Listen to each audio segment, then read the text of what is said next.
You're listening to the Paul Higgins Podcast, where SaaS consulting partners scale beyond six figures. No inconsistent referrals, no small deals, no getting stuck in delivery, just proven strategies and real experiences to help you build a seven-figure business that runs without you. Ready to break the ceiling? Let's dive in.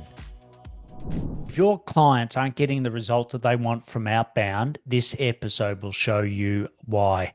You implement world-class CRM systems, whether it be Salesforce, HubSpot, Zoho, you name them, but your client's growth is stalled. And guess what? The tech isn't the issue. It's their messaging. Hi, I'm Paul, and welcome to the Paul Higgins Podcast, episode 604. And today I sit down with Jordan Crawford from Blueprint, who helps B2B companies crack and craft data-backed messages so valuable prospects want them before the pitch. And this is going to absolutely blow your mind in the way that he structures it. It isn't just about better emails. It's about helping your clients move from, being in the spam box to really solving a specific problem and giving valuable information when they do outreach. How you can engineer your messages that are very relevant and then scale it to different verticals and segments. And finally, talks about some of the tools he uses, in particular, Clay. And Jordan's worked with high growth teams at Clay, Tenor, and dozens of vertical SaaS companies. His frameworks change how clients sell and how you position your expertise, right? He's very much on the cutting edge. He talks about learning from the bleeding edge, but he's on the edge of how you should be doing the right form of RevOps and outbound messages. You want to see him break it down live, just go to the YouTube channel, Paul Higgins Mentoring. And what I'll do now is hand you over to Jordan Crawford from blueprintgtm.com. Fantastic to have you here, Jordan. Thanks so much for having me, Paul. I've given it an intro, but thoroughly enjoyed our conversations in the past, and so excited to have you here today. Why don't we just kick off with, who you love to work with and what problems you see and solve, and then we'll sort of get more into, the new way to do RevOps versus what a lot of people are doing now. Well, thanks so much for having me. Who do I love to work with? Most of the companies that I work with are vertical SaaS companies. So they sell into one persona. So they sell into plumbers or HVAC companies or pooling companies or flooring companies. And the single thing that I do for them is the ultimate goal that I am trying to design is a message that their recipients would pay to receive. And to give you one example of that, and there's a lot of complexity behind the scene, but worked with a company called Skimmer. They sell to pool cleaning companies. And so we basically took in all of their internal data on the average price of a pool cleaning at the zip code level. And then we found all of the perfect customers in those zip codes. So we could send a message like, Paul, you should charge $162 for a pool cleaning. We have data for 95125, which shows that pool cleaners like you charge between $50 and $250. But we found that this exact number is where they get the most uptake. Would you like to know how we know? And so that is a message that is independently useful to the recipient because I have provided them something of value before I have asked for any value. So that is the gold standard of what I try to do for my clients. Take data, usually either internal data or from the public web, structure it, find the audiences, help write the message, and so that my clients can deliver value independent of the prospects buying their product or service. Yeah, that's brilliant. And look, I was talking to a group client call before, and I was just talking about pitching for podcasts, right? I get pitched all the time to come on my podcast. And more, it's just the same boring AI script. I really enjoyed this episode. There was this person. I'm like, put me to sleep, where someone really cuts through and I can tell that they've actually done their research and it's them writing it. It's so much better. And yes, I reply to those. Obviously, I think, everyone's sick of the AI message plethora that's happening at the moment. So, I think this is a brilliant time. And I've had two people from Clay on. I had Patrick and Yash. And if you want to hear more about Clay specifically, you can go to episode 580 and episode 571. But, I think it's like people chase the shiny object. So Clay is the object, right? It's like, everyone, you got to learn Clay and it's brilliant. But what I love is that, no, it's the actual process that you're talking about, and Clay's just a tool in that process, right? And I think that's why I wanted to get you on it and talk about it, because it's where everything should be going. And if you're not doing it, you will be after you hear more about Jordan. As far as the current way of doing it, what's the way that some people do it and they're not landing? And then we'll talk about how you do it for clients.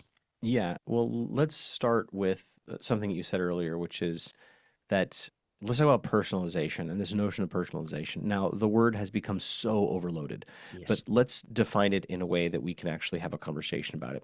When people think about personalization, they think about where did you go to school and what did Jordan post about and what was on the episode, right?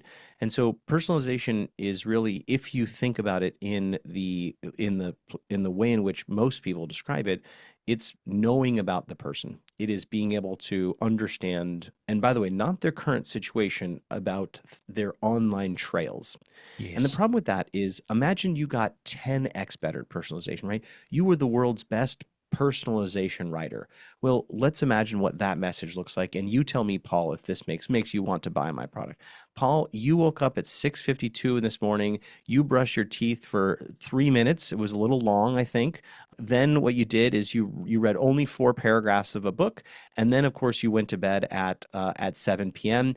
But you only worked 6 hours today. Buy my B2B SaaS, Yeah. right? Yeah. In many ways, it's a very personalized message. I know information that maybe no one else knows, but it has nothing to do with the B2B SaaS thing that I'm slinging. The problem is that you can instantly invalidate this idea of personalization by taking it to its extreme, Yes. which is if I got 100x better at it, would that make any difference in the pipeline? No. Let's get to your second question, which is what is the current process and how are people thinking about it?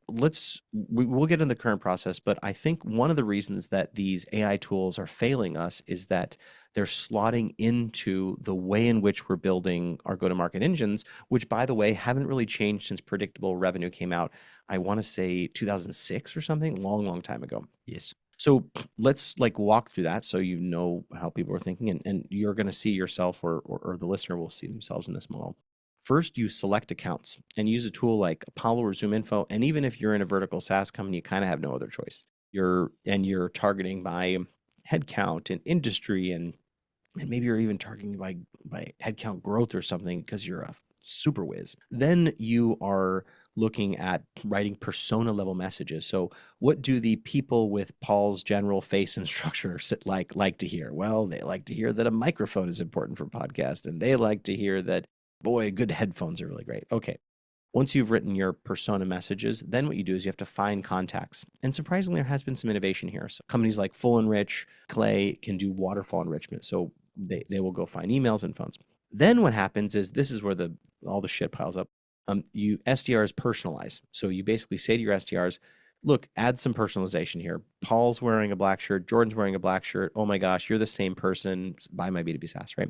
And then scale is just basically the SDRs like in pushing the button inside of some tool, right? Yes. And so the problem is this 5-step process, all of our AI tools are actually slotting into it. Let's talk about why this is a problem. Let's talk about account selection. If you look at the innovation that's happened in account selection, most of this innovation is I'm going to sell you signals. I'll tell you when people are hiring, and I'll tell you when an M&A happens, and I'll tell you when they've raised money. The problem with signals is that if you're selling off the shelf signals, it means that the more people buy them, the worse they will get. Yes. And there used to be this playbook, and maybe people still run this playbook, but hey, Paul, I see you raise money. I like your money. Can I have your money? Right? That's what it's like. Now that you're growing and you have money, and I am a great way to spend that money, right? That's what all that boiled down. And weirdly, that worked at a time where people were like, I do have growth problems. I should have. And so, but the problem is, as more people used it, it got worse. And the only sort of signal that has survived that is job changers, right? I'm going to look because Paul, you and I have done business before. When you move, it's not like my competitor can copy that. Yes. We have a friendship. You like me, you've used my product. The sales rep at your competitor can't leverage that. So it has natural limits on it. Yes. So account selection, the more signals you sell, the more customers use, the worse it gets, right? That's a problem. No product gets worse the more people use it. Yes. This is the problem with some of our tools on the account selection side. There hasn't been a lot of innovation on the persona side. There are some tools that your SDRs can fake call and get better at it. There's tools like Winter, which is really good for being able to research your customers. On the find contact side, we talked a little about Full Enrich Clay. There are these like multiple providers that are layering on different data.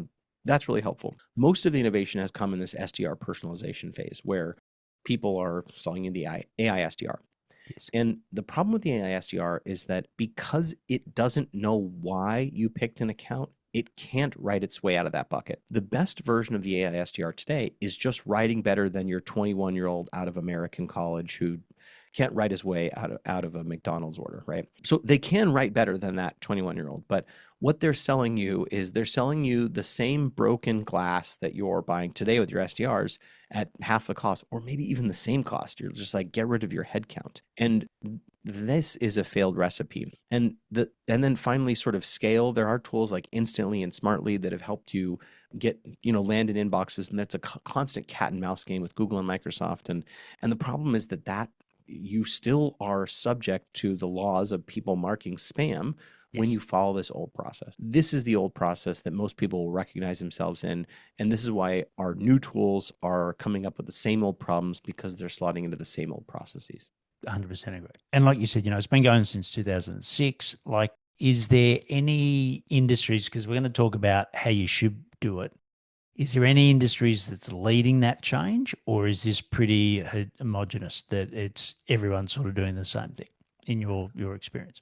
Well, there have always been companies that have done exceptional growth, and it was just harder to build and it was harder to find them. And so, like, I think around 2009 or something, a company called Gorgeous, they had an absolutely brilliant play. What they did is they scraped all of the HubSpot support agencies, right? HubSpot has a list of agencies that can do support. And what they would do is they would send a message and say, hey, Paul, since you're already familiar with deploying HubSpot support, we have a customer right now that needs a Gorgeous implementation. We negotiated $30,000 for you. All you have to do is we will train you and then we will give you this deal. Are you interested in being paid $30,000? It's like, yeah, I am. Yeah. Yeah, I'd happily learn something for $30,000. Yes. And so they basically, and that was an orchestrated workflow, right? They had to go scrape the partners, and then they had to go like match the partner with the possible deal that they have to be able to match them. And so that's what good growth looks like. Good growth looks like understanding what your customer cares about, what they value, and being able to leverage your understanding, your insight for them, ideally programmatically. And tools like Clay, easier access to APIs, AI, the combination of these things has just made it easier for people to build this. And the struggle we have now is, what do we build? Yes. I know you're listening to Jordan. Reminder, this is Jordan Crawford, episode 604, and it's from blueprintgtm.com. I didn't mention it at the start. I briefly mentioned it, but his website is absolutely sensational. So please go and visit it. A, to work out how you can use Jordan to help your clients, and B, just to see what great copy and website messaging really looks like. But we'll get back to where I was going with that is that we're all waiting with bated breath of what is the new way, right? So, drum roll, let's open the floodgates, Jordan. What is the way we should be doing it? Well, let's talk about where the knowledge on how to do the new way is trapped. We're going to get to the new way, but I want to make sure that people have a frame with which to view this. Yeah. Most of the new way is trapped in the minds of your SDRs. It is just not organized. The new way is really about understanding. And in your organization, ironically, the only people that have ever got fired for not understanding are the SDRs and the AEs. And the head of marketing, it takes about 18 months before you know that they don't know what they're doing. But the SDRs, it only takes 3. And so that learning cycle means that either you're going up or you're going out. With that in mind, let's talk about the new way. So the new way is, first you must identify a segment, your most profitable segment. And the question is, well, what is a segment? And it is harder to define a segment for a horizontal SaaS company versus a vertical SaaS. That is a company that sells a bunch of different solutions to a bunch of different people. Harder to find the segment. Yes. If you're selling to floor cleaning companies, it's a lot easier to do this because the depth of your knowledge is deeper. It is forced to be deeper because a floor cleaning company in Alabama and a floor cleaning company in California, the only difference is one charges twice the price and is next to a pizza place that sells broccoli on their pizza. That's the main difference. So first you have to understand the segment. Now, a segment is defined by data. Yes. And the way that you find this data is you just talk to your SDRs. Yes. What are you researching? And you would be so surprised the things that they research. Let's talk about Overjet. They do dental AI. And Yes. one of the things they do is they have a FDA approved device to identify periodontal disease. And Yes. it's just 67% of the time it goes undiagnosed. It's a very, very tiny thing. It's highly correlated with diabetes. We said, go record your SDRs doing research. What are you looking for? And they're like, well, we look to see if they're a dentist. I'm like, okay, all right, thanks. What else do you look for? It's like, well, we also look to see if they have hygienist. And I'm like, oh, that's interesting. Why? And it's like, well, we also look like for doctors. Like, okay, why? It's like, well, it turns out the heuristic there, one of the data is it's a ratio of dentist to hygienist. So if you have one hygienist and a lot of different, one doctor and many hygienists, that means that they're much more likely to miss periodontal disease because it requires a dentist to look at, right? That only the dentist and not necessarily a hygienist is going to be able to see this thing. Yes. So that means that the information environment that this company is in is that they're more likely to need the product. The heuristic there was a higher incident of them missing periodontal disease because they didn't have a bunch of dentists, right? So that's the heuristic. Segment is like, in this case, it is dentists that are much more likely to miss periodontal disease. The Yes. segment is tied with the data. Well, how do you find that? Well, you look at their website and you see if you can find the ratio of a dentist to hygienist, right? That's like Yes. one data point. A second data point is, do they live in a highly diabetic area? It turns out that diabetes is highly correlated with periodontal disease if there is a raw prevalence of diabetes. And turns out Kennedy, Texas, 25% of the people in Kennedy, Texas have diabetes. 1 in 4 people on the street. And so that just means that there is a higher need in that area to identify periodontal disease because the prevalence is higher. We've got segment. Now we know the data. These two things are tied together. They're like peas and carrots, Jenny and I, segment and data. It was a little Forrest Gump message there. And then, so the message is it's just redescribing the segment plus the data. Paul, you know that in Kennedy, Alabama, that 1 in 4 of our citizens have diabetes. And it's why you mentioned on your website that you can identify periodontal disease. But since I couldn't find any indications that there are any other dentists at your firm, how confident are you that your hygienists are able to identify periodontal disease from a X-ray? We have the only FDA cleared tool that can identify periodontal disease up to 3 millimeters, and it is essentially 100% effective at early stage identification. And based on our understanding of the population there and the prevalence, if you use our tool, it should print you about $26,000 a month in care value of identifying this disease. Do you want me to come by and show you how it works? All I did is redescribe why you got the message. Yes. And so that's what I call a pain qualified segment, a PQS. Yes. But there is one other version of message. We're on 3: segment, data, message. There's Yeah. 5 steps. That is a pain qualified segment. Now, there's this other thing called a PVP, a permissionless value prop. And that is where you're structuring data in such a way that people would pay to receive this message, that this message is independently valuable. So let's talk about another case. I'm doing work for a company called Shovels AI. They're a gigantic permit database. Yes. And it turns out that there's a lot of really great data in permits that is uncapped. Now, Shovels could say, hey, Paul, we're a permit database. Well, why do you need it? Because you like permits, right? And permits are great. And we have all this data. And isn't it fantastic? And there's so many use cases for permits. Let's imagine the old way of Shovels doing, let's say they're going after large roofing manufacturing companies. This is the best version of that message. And let's say you work at GAF, which is the largest manufacturer of roofing materials. Hey, Paul, we have a permit database with 45 million roofing permits that have information on contractors that use your supplies. Is this useful to you? That's it's not terrible, right?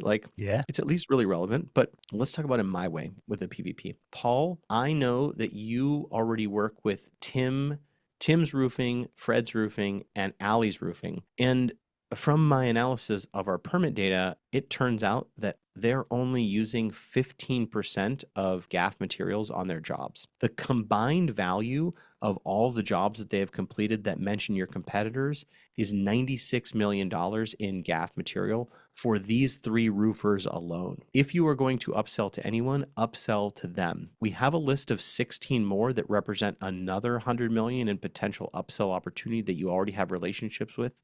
May I send that list to you? I didn't have to talk about what shovels did. I didn't have to talk about the permit. I just delivered the value of the data to you.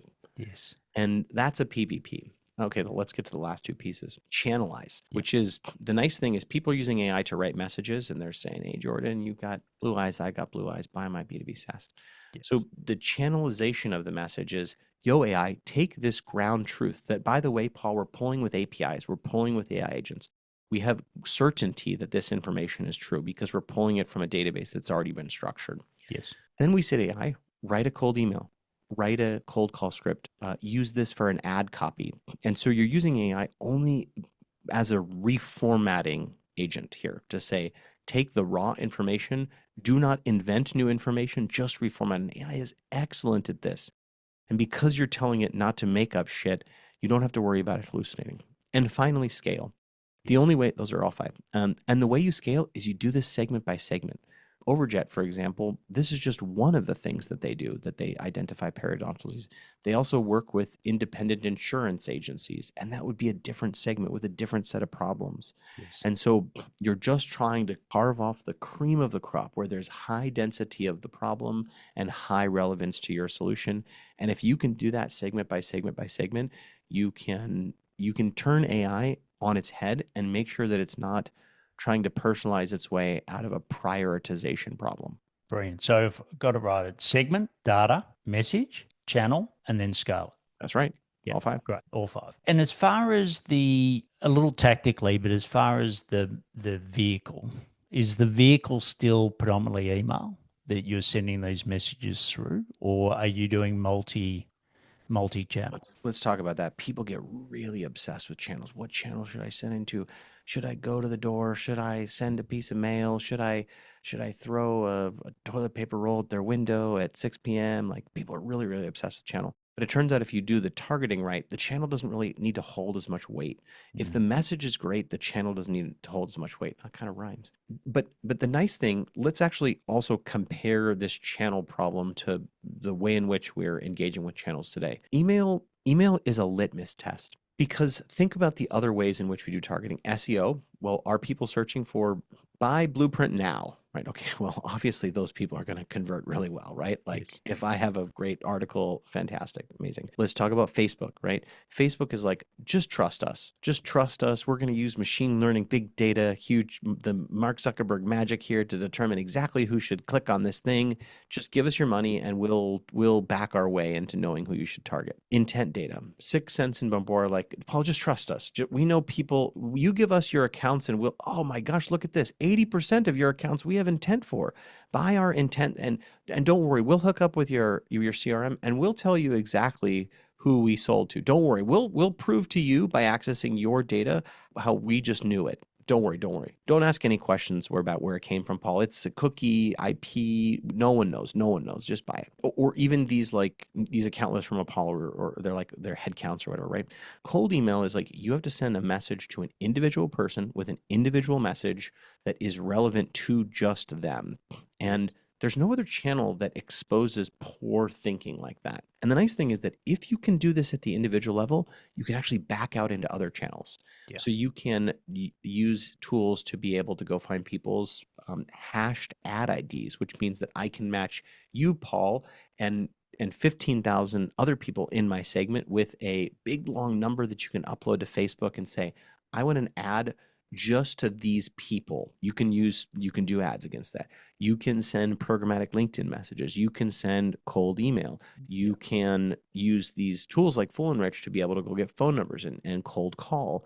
And so really the methodology applies to any channel, because if you know an individual that you should send an individual message to, you can always back into as I say, the list is the message. Yeah. And you can't control the list in any other channel.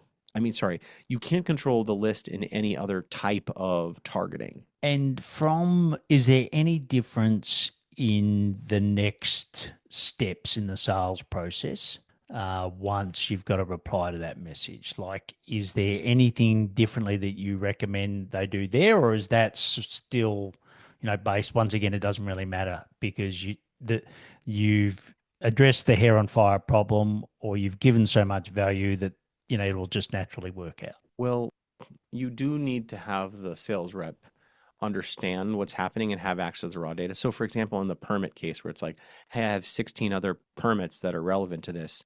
If the SDR didn't know what was going on, they're like, what? Just let's meet. They'll just like force the meet. And so this is where you need to thread the needle, where you need to be like, hey, look, here's like 3 more from our database. I have to look up the others. Let's get on a call and like I'll do that live on the call. Yep. So you do need someone to push them down the funnel, right? Like it's not really helpful if you say, go sell these people and they're like, thanks, later. I don't, most of my work doesn't focus on sort of that moment. I think that there are potential for AI to do things like reply. There's a company called Spara that will, when you submit a form, they'll have an AI agent call you immediately and say, hey, Paul, I just wanted to let you know I'm totally an AI. I'm not trying to like sneak one by you. I'm just calling to get some more information for your meeting with Jordan next week. And we just had some couple questions. Want to make sure that we're prepared for that meeting. And so that's like an example where an AI agent is like vastly superior here than a person, just because people are out getting coffee, they're brushing their teeth, they're doing people things when someone comes to the website. And I heard, I watched some on YouTube video where they're saying that, grain of salt, right? It's not a significantly researched piece, but they were saying that a lot of people would trust an AI more than they'll trust a human because the AI is not going to lie, right? The AI's got a specific job and it's just trying to get the information and get you off the phone as quick as possible, right? Whereas I mean, humans aren't that way. yeah, there's a great quote that says, show me I think it's a Charlie Munger quote, show me the incentive and I'll show you the outcome. And so what we say to our sales reps is we don't say, and actually I had a friend that worked in sales and he was in insurance sales and they paid out like after 2 years. If I have to sell to you and I'm trying to get you to buy insurance, like, Paul, it'll be great. It's glasses insurance. It's like, do you have glasses? No, I don't have glasses. It's like, you're gonna love it. Like just buy the damn thing, Paul. And it's like, oh, thank God I got it over. And I'm gonna get paid. And you're like, I don't like, these actually are fake. I don't really wear glasses. And so you can see how a sales rep that is incentivized to close and not to understand and not to benefit you. I mean, no one's ever like, oh, thank God I get a chat with their SDR. Like, no senior leader is like, oh, a 21-year-old guy named Chad is going to get on a call with me and help me understand their product. I can't wait. And so I think that AI has the ability to kind of be a little bit more buyer friendly, which, if the AI says, and the good thing is that this is the problem. This is like driverless cars, right? Driverless cars don't need to be 15% better or 30% better or 70% better than a human. They have to be perfect. Because even though right now, if you said even if you mandated driverless cars, we know that the incidence of accidents would drop dramatically. Yes. But there is something senseless about a computer murdering you. Like, Yes. and so it's like, I don't want, I saw one in Arizona got pulled over the other day for driving in a construction zone. They're like, do I call Sergey Brin and be like, yo, man, you got a ticket, dude? Like, it's like, what do we do? This is the thing with AI is that the bar will be really high. People will be totally pissed if it's wrong, but they do not hold that same bar for SDRs. Yeah. Like, I think that your guy said it was $15,000, and it's like, no, it's 25,000. It's like, don't worry, we fired Charlie. It's like, but it's just like, I think the Air Canada, someone was trying to get a refund because someone died, and that was like, and they're like, the AI was like, under no circumstance, like a death doesn't count, and it said some crazy things, and it was all over the news. And I think that this will be the good thing about AI is that people will have such crazy high standards. They'll be taking screenshots. And so companies, if they implement it, will only implement the best version of these. Yeah, I think that's great. And look, back in my Coca-Cola days, what we used to always do is take an insight plus a person, a human, to then get the best outcome, right? And that's what the business was based on. We had enormous amount of data and we used to, mine that data.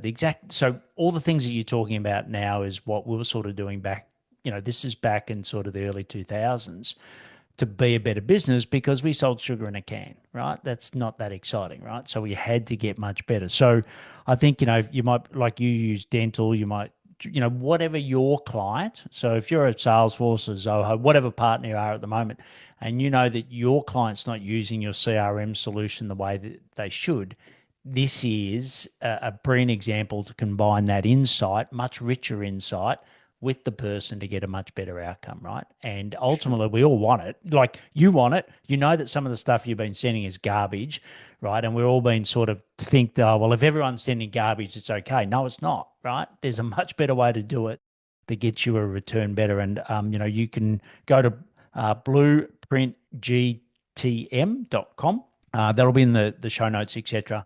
And have a look at the way that Jordan's designed it, but more importantly, look at the way that you can work with Jordan where you're adding more value to your clients by giving them a much better outcome with the tools that you implement, right? And that's ultimately what they want. They don't want the drill. They don't want the hole. They want the great picture that's hanging on the wall. And I think this is an opportunity to do that. So what we're going to do now is pause for a moment. We're going to thank our sponsors, and we're going to come back to the rapid fire questions.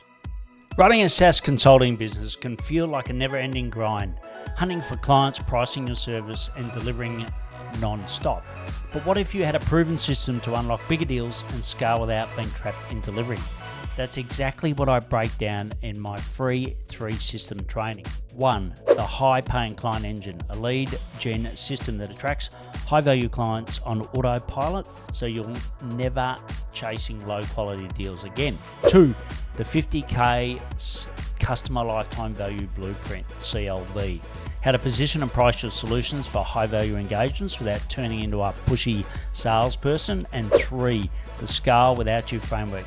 The simple steps to reduce owner dependency, offload daily tasks, and escape the daily trap. The Scale Without You framework. The simple steps to reduce owner dependency, offload daily tasks, and escape the delivery trap. These are the exact strategies I've used with top SaaS consultants to land bigger deals and scale past 7 figures. If you want bigger deals, better clients, and more freedom, grab the training now at paulhigginsmentoring.com/deals. That's paulhigginsmentoring.com/deals. Watch it today and start making bigger moves in your business. So, Jordan, ready for the rapid fire questions? Absolutely. All right, great. So the first one is, what do you do each day, your daily habits each day, to help grow blueprinting GTM? The most important thing is that I have work bathtub time. So, talk about Archimedes, right? Who had that insight in the bathtub. And so I break up my weeks by time to just do cutting edge stuff myself. Yeah. So I work in the business and I work Yeah. on the business. And those are separate things. And it's really important for me to be using some of these models, building ZI agents. And so the speed at which things are changing is so hard to keep up with. And so I have Mondays and Fridays that are dedicated to just me chatting with AI, building things for my clients. And that is immensely important for me to be pushing the edge. I also do something called cannonballgtm.com. So we do a live show that will take you from zero to almost shipped marketing campaign in an hour for any brand. I'm really sharpening my own skills to be able to get faster and faster and faster at this. That is absolutely important for me to keep growing and outpacing other folks that are in go-to-market. I'm trying to get to do this faster and faster and faster with just AI. Great. And sorry, what was the URL again? Cannonballgtm.com, like Blueprint GTM. Yeah. So we have a Substack too, which is, I'll give you the URL. I'm embarrassed that I don't know it. Cannonballgtm.substack.com. So you can go there and subscribe to our free newsletter and watch us take brands that we don't know and design messages that their prospects would pay to receive in less than an hour live. Brilliant. You said, you spend the Monday, Friday. Where do you go to find out the information? So what are some of the sources for you to learn more? I don't, which is a funny answer, but I actually say that most of my time is spent using the tools. And really the only way that I discover new tools is through the network of people that are bleeding edge, Yes. right? I do a lot of cutting edge stuff. And so I'd be like, did you try the latest tool? And I, da, da, da. And I always ask them, it's like, do you use it for any of your production workflows? They're like, no, of course not. It sucks. And so they're the ones that are always, Yeah. the growth hacker, the hackiest of the hackers. Like, I tried this thing. And it's like, is it reliable? It's like, no, it's not reliable. It's like, okay, great. Like when it's reliable, then I'll shift. Yeah. And then I generally make the shift when there's a 10x change. And so a couple of examples of that is like I used to be use Sonnet 3.7 for a lot of the work that I did, and now I'm using Gemini 2.5 almost exclusively for almost everything. Yeah. And the other thing is I just started adopting MCP servers, Yeah. which is just a way to use Claude to chat with a structured database. The permit data, for example, is one that I've been chatting with recently. Those are the two sort of latest cutting edge things that I do. But mostly I just spend my time chatting with the models. It's just me working with the models. Yeah. The biggest problem with the chatbots is the user. It Yes. is you. Like you are the box is not the problem anymore. The box is getting better, like better and better, better. But the big goo on the other side of the screen is the biggest thing that needs improvement. Yeah. Yeah. Yeah. Totally. It's like cars improving, but you're still the one who's behind the wheel. Yeah. Um, Yeah. I have that problem with my car. It's like it's way more powerful than I could ever use it. Yeah. and if we could grant you one wish, what would that be? I think my singular wish would be a natural inclination to break habits of the past and explore things that I never thought I would enjoy. And I think that's because as we age, we get into habits, right? Yes. We go certain places, we walk certain places, we travel certain places, and I think that that's like probably one of the, I mean, besides the biology and all, it's probably one of the reasons we die earlier Yeah. is Yeah. just that the novelty has left us. And I Yes. think I wish that I had a default towards brand new experiences. What you've shared today, I think you're better at it than what you rate yourself. But Thanks. I remember at Coke, one of the things I used to do is get you to drive your route backwards, right? So you'd always do it a certain way, but they get you to then go the other way. And it was amazing what you saw. And it's like if you ever play golf and you walk the hole from the green to the tee box, you learn a lot of things about that hole versus always going Totally. the other way around. So yeah, I Yeah. think that's great. And you've been in the game for 9 years, like you said, you're constantly learning. It's brilliant that you're dedicating 2 days a week to it. What do you know now that you wish you had known earlier about this RevOps space and what you're doing? Strategically say no is the only way in which you can grow. And I think that figuring out who and when to say no to people is a insight that I wish I had, and I wish that I knew who I could benefit back then. It's kind of a cheaty answer because it's really like having a very honed muscle to Yes. know how to disqualify a potential a client so that my knowledge compounds, not fractures. Yeah, And great. so if you're selling a toothbrush to someone, a knife to someone else, and a car to someone else, your knowledge fractures. Yeah. You don't learn much about toothbrushes, knives, or cars. But if you sell a knife to someone over and over again, you can say, here's how the thing flips. It is made of this type of steel. It is great for your pocket. It has a way to protect you from being cut. And that makes you an expert. And so figuring out what I wished I wanted to be an expert in and to have the wherewithal to chase that expertise, I think I wish that I was really good at that when I started. Yeah, that's brilliant. And used to study a lot of Japanese history and culture, and I think the word strategy is all about saying no, right? Is what are you going to say no to, so that you just focus on the core. So I think that's so. Look, it's brilliant having you on. I think this is the way that you should be talking to your client base, right? You're putting in the tool, you're putting in the infrastructure, and the plumbing, so to speak. This is how they really capitalize and start to take advantage. So go, look at Jordan on his LinkedIn, on his website that we put all the links to. And Jordan, thanks for coming on and sharing the future with us today. Thank you so much for allowing me to share the future. Onward and upward. Okay, cheers, bye. What a great interview with Jordan. And, I've been in this game for a long time, but I think he really articulates the way that we should be doing it in the future. And if your clients are really struggling with growth, you've set up the technology, introduce them to Jordan so that they can get much better growth than they're getting at the moment. And he really will help them flip their outreach game. And they'll definitely see the results. And who are they going to help? They're going to help you. And when they need more support for their CRM and other technology products that you implement into that business, they're going to come to you, right? Because you're a trusted advisor. Reach out to Jordan on his LinkedIn. He's very generous with his advice. And as you can tell, he's as sharp as hell. He's also got a brilliant website, as I mentioned. So go check that out. All the links are in the show notes. And also share this with other consulting partners who can also help their clients, peers that you trust. And don't forget to watch the full episode on the Paul Higgins Mentoring YouTube channel. And I'll see you next time on the Paul Higgins Podcast. What's one shift you can make from today's episode? Send me a message. I reply to everyone.